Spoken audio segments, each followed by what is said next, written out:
Selamat datang kembali di pembahasan mendalam kita. Hari ini kita lanjut lagi ya. Kita bakal ngupas bab 34 dari buku The Cold Start Problem. Fokusnya soal strategi bundling. Nah, ini kita pakai contoh Microsoft sama kesimpulan buku soal masa depan efek jaringan. Sumber kita ya dari buku itu langsung. Jadi misi kita nih pengen bongkar gimana sih bundling produk itu bisa jadi, senjata ampuh banget buat bersaing, kayak yang Microsoft lakuin gitu kan. Tapi di sisi lain, kenapa juga strategi ini kadang ya nggak berhasil? Betul, nggak selalu mulus ya. Iya. Terus, apa artinya ini buat Anda semua? Mungkin ada yang lagi bangun produk, atau sekedar ngamatin aja produk dan layanan yang basisnya efek jaringan. Oke deh, mari kita bedah bareng-barang ya. Anda pernah kepikiran nggak sih? Kok bisa ya perusahaan teknologi raksasa gitu kayaknya gampang banget maksain produk baru mereka ke pasar? Sementara kalau yang lain nyoba cara serupa, gagal total. Nah, strategi bundling ini sering disebut-sebut, tapi ada ceritanya lagi di balik itu. Kita mulai dari contoh klasik lah ya, Microsoft. Mereka kan sering dituduh tuh, pakai dominasi Windows buat menang perang browser, dengan cara nempelin Internet Explorer. Iya, itu kasus yang terkenal banget. Atau pas mereka gabungin Word, Excel, PowerPoint jadi Office Suite. Itu kan langsung dominan banget di pasar produktivitas. Nah, gimana sih sebenarnya cara kerja strategi ini, terutama kalau kita lihat dari kacamata efek jaringan? Nah, yang menarik tuh gini, Microsoft itu pintar banget manfaatin efek jaringan 3 sisi yang udah kuat banget di Windows. Jadi ada pengguna, ya kan? Terus ada pengembang aplikasi, sama ada pembuat PC. 3 ini saling terkait. Oke. Makin banyak pengguna Windows, ya makin menarik buat pengembang bikin aplikasi di situ.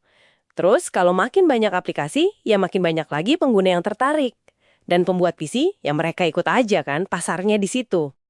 Jadi kayak lingkaran yang saling menguatkan gitu ya? Persis, ini jadi kayak benteng pertahanan yang kokoh banget, muat istilahnya. Nah, bundling itu cara Microsoft pakai basis pengguna dan jaringan yang udah ada ini buat ngenalin produk baru mereka.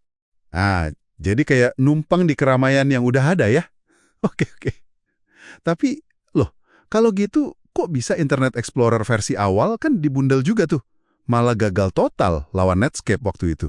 Nah, itu dia. Terus, mesin pencari mereka, Bing, itu kan juga didorong lewat Windows, tapi kayaknya susah banget ya nyaingin Google. Jadi ini bukan sekedar nebeng produk lama aja dong. Tepat sekali, ini poin penting banget yang ditekankan di buku ini. Bundling itu intinya cuma alat distribusi aja.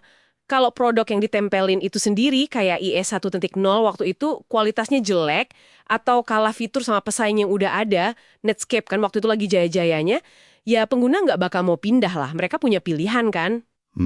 Bener juga. Strategi bundling belum beneran nendang kalau produk intinya itu sendiri emang unggul. Contoh paling pas ya Microsoft Office. Office itu baru meledak banget pas Word sama Excel didesain ulang total buat Windows. Beneran ngalahin pesaing kayak WordPerfect sama Lotus 123 waktu itu. Oh, jadi setelah produknya dirombak jadi bagus ya? Iya. Dan ditambah lagi ada fitur kayak OLE itu loh, yang bikin Word sama Excel bisa kerja barengan dengan mulus, bisa saling copy-paste objek gitu. Nah, fitur kayak gitu bikin keseluruhan Office Suite jadi lebih bernilai daripada cuma aplikasi-aplikasi misah. Jadi, ya itu tadi, produknya harus juara dulu. Oke. Jadi pelajarannya jelas ya dari Microsoft. Produk inti nomor 1. Tapi gimana nih relevansinya buat sekarang? Di era medsos, platform digital yang makin kompleks ini, apa masih sekedar dorong produk baru lewat produk lama? Atau ada cara pandang baru soal bundling ini? Nah, kalau kita tarik ke era sekarang ya, bundling yang cerdas itu udah bukan cuma soal dorong produk atau akuisisi pengguna secara paksa gitu aja. Wawasan kuncinya sekarang itu gimana bundling bisa dipakai secara strategis buat memperkuat efek jaringan itu sendiri. Bikin makin lengket, makin susah disaingi. Oh, jadi fokusnya geser ya, bukan cuma distribusi, tapi penguatan jaringan. Betul, contoh bagus itu Instagram. Waktu diakuisisi Facebook, mereka kan nggak cuma diiklanin ke pengguna Facebook. Yang lebih penting lagi, Instagram itu pakai social graph-nya Facebook. Jadi pengguna baru Instagram bisa langsung nemu teman-teman Facebook mereka yang udah ada di dalam Instagram. Jadi langsung nyambung ya sama teman-teman? Iya, Ini langsung ngedorong engagement effect, efek keterlibatan. Pengguna jadi lebih sering balik lagi, kan teman-temannya udah di sana. Produknya jadi jauh lebih lengket. Bukan cuma nambah angka pengguna terdaftar aja. Jadi tujuannya itu bawa kekuatan jaringan yang lebih besar buat menang kompetisi, bukan cuma soal fitur atau distribusinya. Wah, menarik banget nih pergeseran fokusnya. Oke, nah buku ini kan ditutup dengan pandangan soal masa depan efek jaringan. Setelah semua pembahasan ini, apa sih kesimpulan utamanya yang bisa kita ambil buat Anda yang dengerin? Eh, Intinya gini, efek jaringan itu bakal jadi makin penting di berbagai industri. Udah bukan cuma soal media sosial atau marketplace aja.